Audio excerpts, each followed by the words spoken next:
What are the responsibilities of a project director? We've talked about in other videos what a project director is, but what are the responsibilities?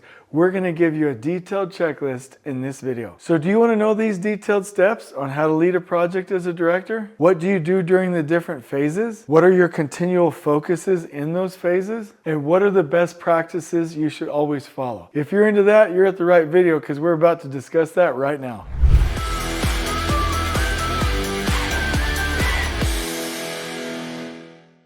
So I've already talked about what a project director is, and in the description below, we'll link you to that video that showcases that. A project director is really the person that bridges the communication, and there's not really a gap, but bridges the communication from corporate to the job and from the customer to the job, really oversees it from start to finish, usually multiple projects, is an expert team builder and can broker anything for that team, and is somebody who is attempting to perform so well, meaning they're enable the team to perform so well that the client wants to be a repeat client. So that's what a project director does. It's an amazing position, especially if you have a really qualified, knowledgeable general superintendent to pair with the project director.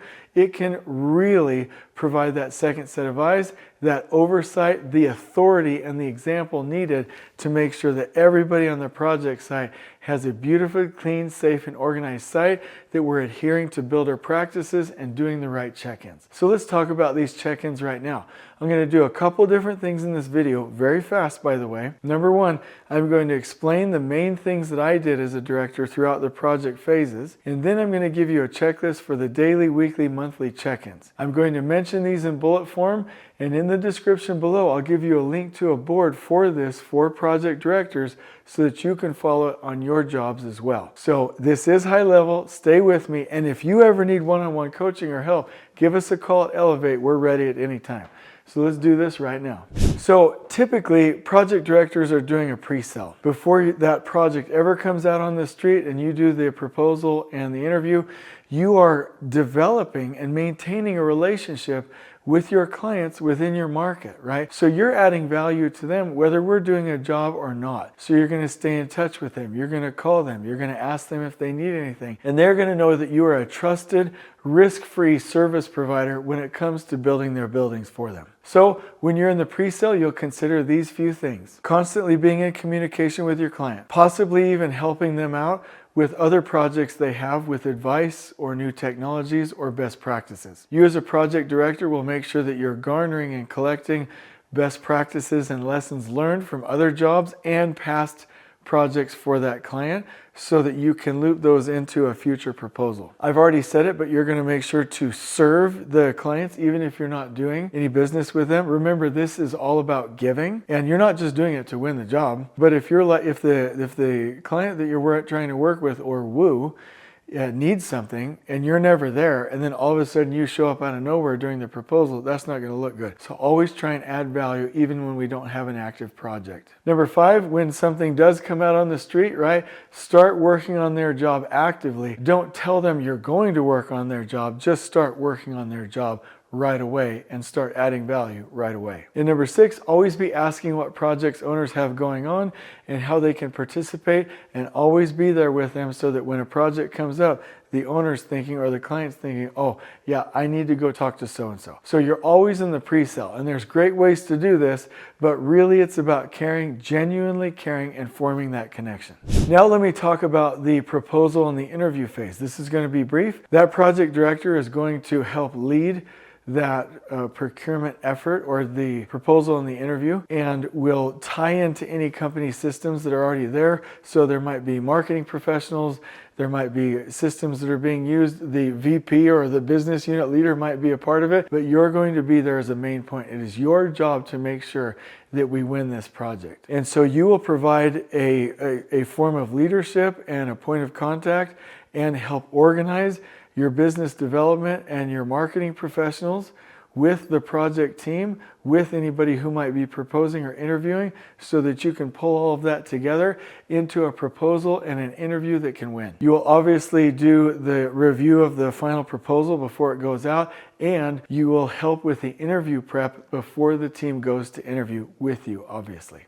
Once the project is awarded, you are automatically in working with the team. You will start off by kicking off the project, organizing the team, and making sure that you identify the owner's conditions of satisfaction. In the concept design, schematic design phase, you will do these things. You will ensure a critical decision log is utilized throughout design. You will track your budget, your GCs and your GRs, and make sure that we stay up to date with any of our conceptual estimating tools and that we're always providing real-time feedback. You will develop A3s when necessary with the pre-construction group and with the designers to help make critical decisions. You will attend all estimating kickoff meetings and any design kickoff meetings that gets this process started so that we can take those conditions of satisfaction and turn them into a teaming and a scheduling and a communication strategy that will really win for the pre-construction team. We will ensure that the conditions of satisfaction are being met throughout design and specifically in that phase. We will constantly provide reviews for the conceptual estimate, and we will start bringing in professionals within our company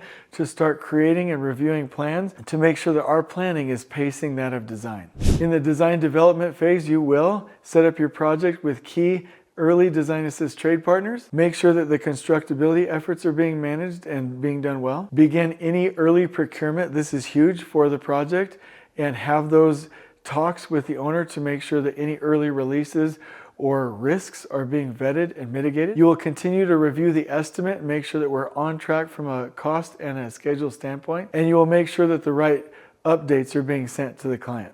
In the CD phase, you will make sure that we are developing the full plan with the builders, that we're reviewing it, and that we have that project 100% planned with plan A, B, C, D, E, and F. You'll make sure that our budget is finalized and that we can submit a GMP package that wins for the owner, and that we have all of our costs covered and everything is 100% up to sign a prime agreement. You will make sure that the project team is ready for their 90-day startup schedule. You will begin working with deferred design and make sure that everything is on track, or manage the phase design if you're doing that for the project itself. And you will review the final GMP submission to make sure we are signing up for a great deal. Once your GMP is submitted, you will make sure that we do any job cost setup and make sure that all of our codes are reviewed and ready to go. You will make sure all procurement systems are set up and functioning. You will review the prime agreement in depth and make sure that all pertinent information goes to the team. And you will make sure that all scheduling, long-term and short interval, are functioning and performing well. Once you have a notice to proceed, you will start your risk and opportunity register, start managing financial projections immediately, begin managing contingency with the project team, begin remarkable monthly project status reports where you check in with the team, begin managing your exposure log, and make sure your PM is set up to be successful. Once your team is all set up, you'll make sure the team understands the prime agreement, ensure the procurement log is functioning and 100% finalized. You'll really start to build the team at this phase. You'll make sure that all of your project management systems are up and running and tied to your financial tracking, and you'll make sure that contract writing starts out, or your buyout system is starting out strong. Once you're at your third point, you'll really at this point want to make sure that you're on track with all milestones, make sure that all design is complete and that we are ready to bring systems online. You will begin tracking contingency in a more detailed way so that we haven't used up all of our buffer from a financial standpoint. And you will be much more strict with owner change management so that we are not at a financial risk. At the 2/3 point, we will make sure that we have a solid plan to finish that's communicated by month. We will map out all of our final planning for testing and commissioning, and we will make sure that everybody knows exactly what it means to finish the project, the exact definition of substantial completion, and we have a plan for the owner to move in. Once we hit our end date, I'll make sure that we're receiving final payment. We close out all change orders. We manage any owner change orders that are here or being created from the end users, and we'll make sure that the warranty process is functioning as it should. The last step is to make sure that the project is closed out and that we have a happy client. So these are the phases that I like to really put myself into as a director, and the really key things to check. Now, is that an exhaustive list? No, these are the bare minimums. I really want to make sure that I'm checking in on a daily, weekly, and monthly standpoint And so this is what I'll do. On a daily basis, I will scale communication to the teams, receive scaled roadblocks from the team and really dig in and help them out with the big ones. Always stay in touch with the owner about changing conditions. Ask the right questions about safety every morning and keep the team focused on safety. Study the drawings enough to make sure that we're heading in the right direction and I know what's going on. And make sure that I'm doing anything that the team needs me to do for that day that's been scaled to my level.